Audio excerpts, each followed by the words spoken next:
तो आज हमारे पास बीए इंग्लिश के छठे सेमेस्टर के छात्रों के लिए एक इंटर्नशिप प्रोग्राम के कुछ दस्तावेज हैं। और सच कहूँ तो पहली नज़र में ये काफ़ी मतलब स्टैंडर्ड लगे। वही सब बातें इंटर्नशिप करो, अनुभव लो। लेकिन जब मैंने इसकी गहराई में जाना शुरू किया तो लगा कि ये कोई साधारण कोर्स की गाइडलाइन नहीं है, बल्कि एक तरह का खजाने का नक्शा है जिसमें करियर के कुछ ऐसे रास्ते छिपे हैं जिनके बारे में शायद छात्र सोचते भी नहीं होंगे। ये सिर्फ एक इंटर्नशिप नहीं है, इसे स्किल एनहांसमेंट कोर्स का नाम दिया गया है। और इसका असली मकसद क्लासरूम की थ्योरी और असल दुनिया की नौकरी के बीच जो खाई है उस पर एक मजबूत पुल बनाना है। हाँ, आपने खजाने का नक्शा कहा और ये शब्द बिल्कुल सही है, क्योंकि सतह पर जो 4-5 डोमेन दिखते हैं वो तो सिर्फ मतलब एक शुरुआत है। ये दस्तावेज इस बात की एक बहुत ही बढ़िया मिसाल है कि कैसे ह्यूमैनिटीज की पढ़ाई को, जैसे अक्सर लोग जॉब मार्केट से कटा हुआ मानते हैं, उसे सीधे तौर पर आज की अर्थव्यवस्था के लिए प्रासंगिक बनाया जा सकता है। इसका मकसद सिर्फ अकादमिक ज्ञान को पेशेवर अनुभव में बदलना नहीं है, बल्कि उस अनुभव को बाकायदा क्रेडिट्स देना, उसका मूल्यांकन करना है। ये नौकरी की तैयारी नहीं, ये एक तरह से करियर की नींव रखना है। तो चलिए इस नक्शे को खोलते हैं और देखते हैं कि इसमें क्या क्या है। इन पेपर्स में 4 मुख्य इंटर्नशिप डोमेन बताए गए हैं। पहला है शिक्षण संस्थान, दूसरा अनुवाद और इंटरप्रिटेशन, हाँ, और तीसरा पब्लिशिंग, और चौथा मीडिया, जो सुनने में मतलब बहुत ही सीधे लगते हैं। बिल्कुल वही मैं कहने वाला था। ये तो अपेक्षित है ना? इंग्लिश का छात्र टीचर बनेगा, ट्रांसलेटर बनेगा या जर्नलिस्ट, इसमें नया क्या है? ऊपर से देखने पर तो यही लगता है, लेकिन असली खेल इन डोमेन के अंदर दी गई संभावित जगहों या पॉसिबल प्लेसेस और गतिविधियों की लिस्ट में है। ये सिर्फ सुझाव नहीं है, ये इशारे हैं। जब हम इन सूचियों का विश्लेषण करते हैं तो पता चलता है कि इन 4 सीधे साधे डोमेन के भीतर कम से कम 5 बिल्कुल अलग, आधुनिक और विशिष्ट करियर के रास्ते छिपे हुए हैं। ये वो रास्ते हैं जो एक पारंपरिक इंग्लिश डिग्री के दायरे से बहुत आगे जाते हैं। 5 छिपे हुए रास्ते। अच्छा, अब बात दिलचस्प हो रही है। तो आप कह रही हैं कि ये जो अनुवाद जैसा सीधा साधा दिखने वाला सेक्शन है, उसके अंदर कुछ और ही कहानी चल रही है? चलिए एक एक करके इन परतों को हटाते हैं। पहला छिपा हुआ रास्ता कौन सा है? पहला रास्ता आपको अनुवाद वाले डोमेन में ही मिलेगा, लेकिन उसका अनुवाद से बहुत कम लेना देना है। ये है कॉर्पोरेट बिजनेस, कम्युनिकेशन और टेक्निकल राइटिंग। दस्तावेज में लिखा है कि छात्र बहुराष्ट्रीय कंपनियों मतलब MNCs, HR फर्मों या यहाँ तक कि बैंकों में इंटर्नशिप कर सकते हैं। एक मिनट रुकिए, HR फर्म और बैंक, एक इंग्लिश लिटरेचर का छात्र वहां क्या करेगा? ये तो कॉमर्स और MBA वालों का इलाका माना जाता है। और यहीं पर तो सोच बदल रही है। दस्तावेज बताते हैं कि वहां उनका काम HR मैनुअल बनाना, नए कर्मचारियों के लिए ट्रेनिंग का कंटेंट तैयार करना, कंपनी की पॉलिसी को सरल भाषा में लिखना या पब्लिक नोटिस जैसे दस्तावेजों को विकसित करना, एडिट करना या अनुवाद करना हो सकता है। सोचिए, एक कंपनी को अपनी जटिल पॉलिसी को हजारों कर्मचारियों तक पहुंचाना है। इसके लिए एक ऐसे इंसान की जरूरत है जिसकी भाषा पर पकड़ मजबूत हो, जो जटिल विचारों को सरल और स्पष्ट शब्दों में ढाल सके। ये एक इंग्लिश मेजर का मुख्य कौशल है। ये तो कमाल की बात है। मतलब एक छात्र जो शेक्सपियर के सोनेट का विश्लेषण कर सकता है, वो अपनी उसी स्किल का इस्तेमाल एक कॉर्पोरेट ट्रेनिंग मॉड्यूल को मजेदार और असरदार बनाने के लिए कर सकता है। ये तो अकादमिक स्किल का सीधा सीधा कॉर्पोरेट एप्लीकेशन हो गया। अच्छा, कॉर्पोरेट जगत से आगे बढ़ें तो आज के डिजिटल दौर के लिए भी कुछ है इन पेपर्स में, जैसे कि ये जो एड टेक का बूम चल रहा है। बिल्कुल है। और वही हमारा दूसरा छिपा हुआ रास्ता है, ई-लर्निंग और इंस्ट्रक्शनल कंटेंट डेवलपमेंट। ये भी एक बहुत तेजी से उभरता हुआ क्षेत्र है। दस्तावेज में लिखा है कि छात्र एडटेक कंपनियों के साथ काम कर सकते हैं या NPTEL, स्वयं जैसे सरकारी प्लेटफॉर्म के लिए अकादमिक कंटेंट का, जैसे गुजराती जैसी क्षेत्रीय भाषाओं में अनुवाद कर सकते हैं। लेकिन यहाँ फोकस सिर्फ अनुवाद पर नहीं, बल्कि एजुकेशनल वीडियो के लिए स्क्रिप्टिंग और कंटेंट बनाने पर है। यानी सिर्फ पढ़ाना नहीं, बल्कि पढ़ाने के तरीके को डिजाइन करना। एग्जैक्टली। एक इंग्लिश का छात्र जिसने हजारों कहानियां पढ़ी हैं, वो कहानी कहने की कला को समझता है। वो जानता है कि एक प्लॉट कैसे बनाया जाता है, कैरेक्टर कैसे विकसित होते हैं और दर्शक को कैसे बांधे रखा जाता है। अब इसी समझ का इस्तेमाल वो इंजीनियरिंग या मेडिकल जैसे किसी सूखे विषय पर एक आकर्षक वीडियो स्क्रिप्ट लिखने के लिए कर सकता है। वो जटिल कॉन्सेप्ट्स को एक कहानी में पिरो सकता है ताकि छात्र बोर ना हो। यह शिक्षा को रोचक बनाने का काम है। यह तो इंग्लिश की डिग्री का बहुत ही अनोखा इस्तेमाल है। कॉर्पोरेट दुनिया हो गई, डिजिटल एजुकेशन हो गया, क्या कुछ ऐसा भी है जो कला और संस्कृति से जुड़ा हो, मतलब जो ह्यूमैनिटीज की आत्मा के ज्यादा करीब हो? क्यों नहीं?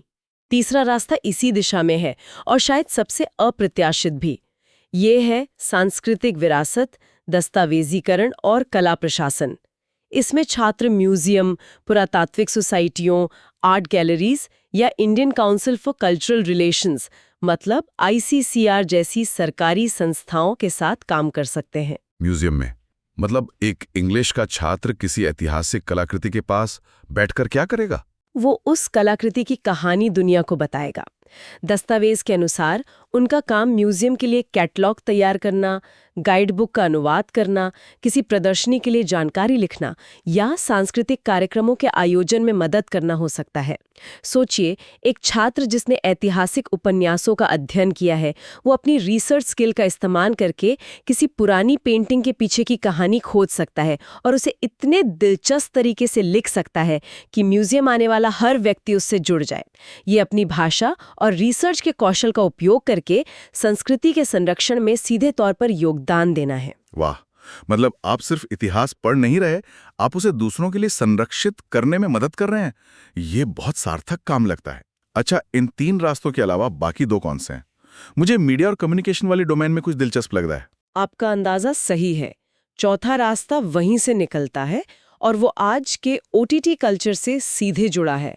इसे हम कह सकते हैं स्पेशलाइज्ड मीडिया प्रोडक्शन। इसमें स्ट्रीमिंग प्लेटफॉर्म्स जैसे कि नेटफ्लिक्स या अमेज़न प्राइम के लिए सबटाइटलिंग और डबिंग स्क्रिप्ट पर काम करना शामिल है। आज के समय में जब मनी हाइस्ट स्पेन में बनता है और भारत के छोटे से छोटे शहर में देखा जाता है, तो ये एक बहुत बड़ा और ज़रूरी क्षेत्र बन गया है। और ये सिर्फ शब्द से शब्द का अनुवाद तो होता नहीं होगा। अक्सर मैंने देखा है कि अंग्रेजी के मुहावरे का हिंदी में बिल्कुल अलग ही लेकिन सटीक अनुवाद होता है जो सीन के भाव को पकड़ लेता है। आपने बिल्कुल सही नब्ज पकड़ी है। इसे सिर्फ ट्रांसलेशन नहीं, लोकलाइजेशन कहते हैं। इसमें सांस्कृतिक बारीकियों को समझना और संवाद को एक नई भाषा और संस्कृति में स्वाभाविक बनाना शामिल है। जैसे अगर एक अमेरिकी शो में कोई बेसबॉल का मजाक है, तो उसे हिंदी में क्रिकेट के मजाक में बदलना पड़ेगा ताकि दर्शक उससे जुड़ सकें। ये एक तकनीकी और रचनात्मक दोनों तरह का कौशल है, जिसके लिए भाषा की गहरी समझ चाहिए। और आखिरी 5वां रास्ता? 5वां रास्ता शायद सबसे गंभीर और जिम्मेदारी वाला है। ये है कानूनी और गैर लाभकारी दस्तावेजीकरण सहायता।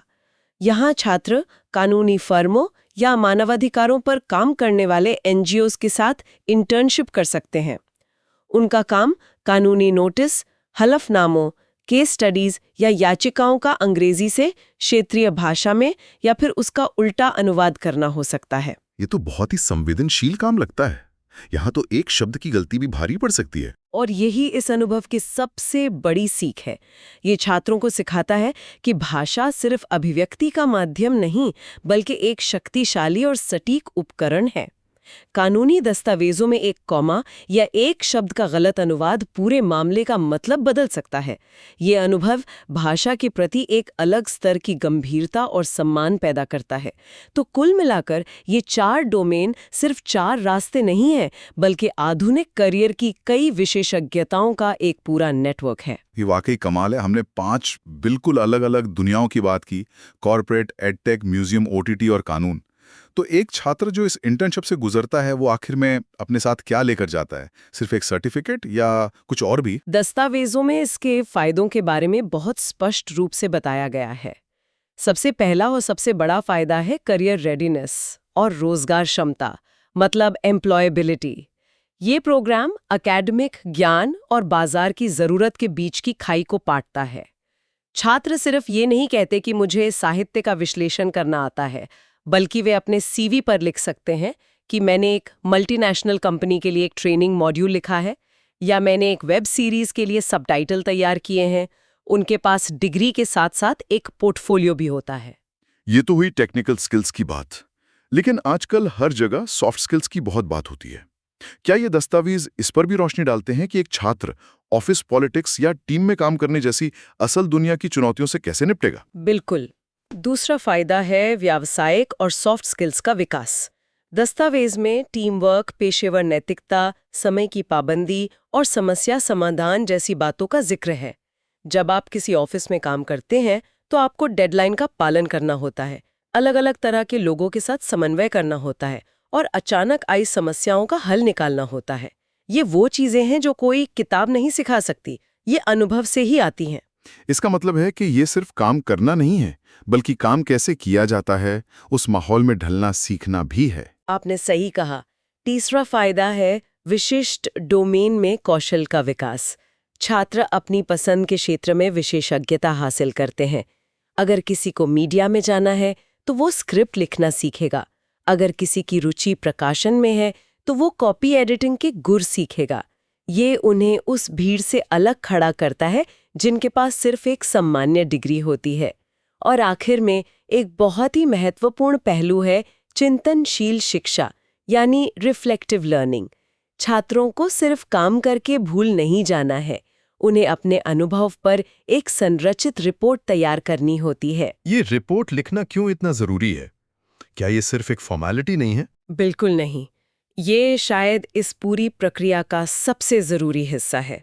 ये रिपोर्ट छात्रों को रुक कर ये सोचने पर मजबूर करती है कि उन्होंने क्या किया, क्यों किया और उससे क्या सीखा।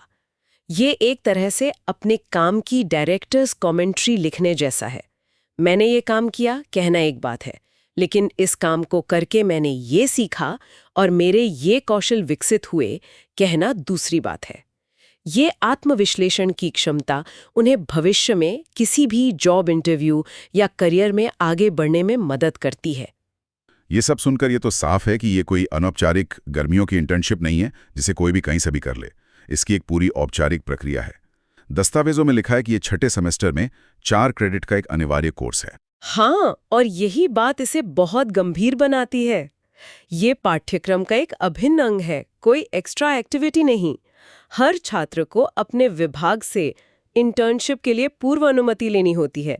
इसका मतलब है कि विभाग ये सुनिश्चित करता है कि छात्र किसी अच्छी और प्रासंगिक जगह पर ही इंटर्नशिप करे, जहां उसे वाकई कुछ सीखने को मिले। और इसके मूल्यांकन की प्रक्रिया भी काफी अनोखी है। ऐसा नहीं है कि सिर्फ कॉलेज के प्रोफेसर ही ग्रेड लेंगे। नहीं, और यही इसकी सबसे बड़ी खूबी है। मूल्यांकन संयुक्त रूप से किया जाता है। इंडस्ट्री का सुपरवाइजर यानी छात्र का बॉस और कॉलेज का फैकल्टी मेंबर दोनों मिलकर ग्रेड देते हैं। इसका एक दोहरा फायदा है। इसे एक उदाहरण से समझते हैं। मान लीजिए कोई छात्र किसी एडटेक कंपनी में स्क्रिप्ट लिख रहा है, तो इसका बॉस ये देखेगा कि स्क्रिप्ट कंपनी के स्टाइल और समय सीमा के अंदर है या नहीं, यानी पेशेवर मानक पूरे हुए या नहीं। और उसका प्रोफेसर ये देखेगा कि छात्र ने कहानी कहने के साहित्यिक सिद्धांतों का सही इस्तेमाल किया है या नहीं, यानी अकादमिक ज्ञान लागू हुआ है या नहीं। छात्र को दोनों की हाँ चाहिए। तो ये अकादमिक कठोरता और पेशेवर प्रासंगिकता के बीच एक सही संतुलन बनाता है। और ये सब किसी एक कॉलेज का अकेला प्रयास नहीं है, ये एक बड़े बदलाव का हिस्सा है। बिल्कुल। दस्तावेज में ये साफ लिखा है कि ये पूरी प्रक्रिया NEP 2020 यानी राष्ट्रीय शिक्षा नीति के तहत गुजरात सरकार के दिशा निर्देशों का पालन करती है। ये दिखाता है कि ये शिक्षा नीति में हो रहे एक बहुत बड़े और सकारात्मक बदलाव का हिस्सा है, जिसका उद्देश्य ही शिक्षा को रटने वाली प्रणाली से निकालकर अधिक व्यवहारिक, अनुभवात्मक और कौशल आधारित बनाना है। तो कुल मिलाकर ये इंटर्नशिप प्रोग्राम सिर्फ एक कोर्स नहीं है, बल्कि एक ब्लूप्रिंट है। ये दिखाता है कि कैसे एक इंग्लिश डिग्री को, जिसे अक्सर पुराने जमाने का माना जाता है, टेक्नोलॉजी, कॉरपोरेट, मीडिया और सांस्कृतिक विरासत जैसे कई आधुनिक करियर के लिए एक बहुमुखी टूल किट में बदला जा सकता है। ये उस रूढ़िवादी सोच को सीधे तौर पर चुनौती देता है कि एक इंग्लिश मेजर सिर्फ शिक्षक या लेखक ही बन सकता है। आपने बिल्कुल सही कहा। ये छात्रों को नए अवसर देता है और साथ ही नियोक्ताओं मतलब कंपनियों को भी दिखाता है कि ह्यूमैनिटीज के छात्र कितने विविध कौशल लेकर आते हैं, जैसे कि क्रिटिकल थिंकिंग, स्पष्ट संचार और जटिल जानकारी को समझने और सरल बनाने की क्षमता। ये ऐसे कौशल हैं जिनकी आज हर इंडस्ट्री को जरूरत है। वाकई ये एक बहुत ही व्यापक और दूर की सोच रखने वाला प्रोग्राम लगता है। ये सिर्फ डिग्री नहीं दे रहा, ये छात्रों को भविष्य के लिए तैयार कर रहा है। और जाते जाते मेरे मन में एक सवाल आ रहा है। ये दस्तावेज छात्रों के लिए तो रास्ते खोलते ही हैं, लेकिन ये मानविकी मतलब ह्यूमैनिटीज की शिक्षा के भविष्य के बारे में भी एक बड़ा सवाल उठाते हैं। ये इस ओर इशारा करता है कि व्यवहारिक कौशल आधारित प्रशिक्षण को पाठ्यक्रम में एक अतिरिक्त चीज की तरह नहीं, बल्कि एक मुख्य और अनिवार्य घटक के रूप में एकीकृत किया जाना चाहिए। और इससे ये सवाल उठता है, अगर एक इंग्लिश डिग्री इतनी व्यवहारिक और उद्योग केंद्रित हो सकती है, तो क्या इतिहास, समाजशास्त्र या दर्शनशास्त्र जैसी अन्य मानविकी डिग्रियों को भी प्रासंगिक बने रहने के लिए इसी तरह के संरचित वास्तविक दुनिया अनुप्रयोग मॉडल को नहीं अपनाना चाहिए? शायद अब ये पूछने का समय आ गया है।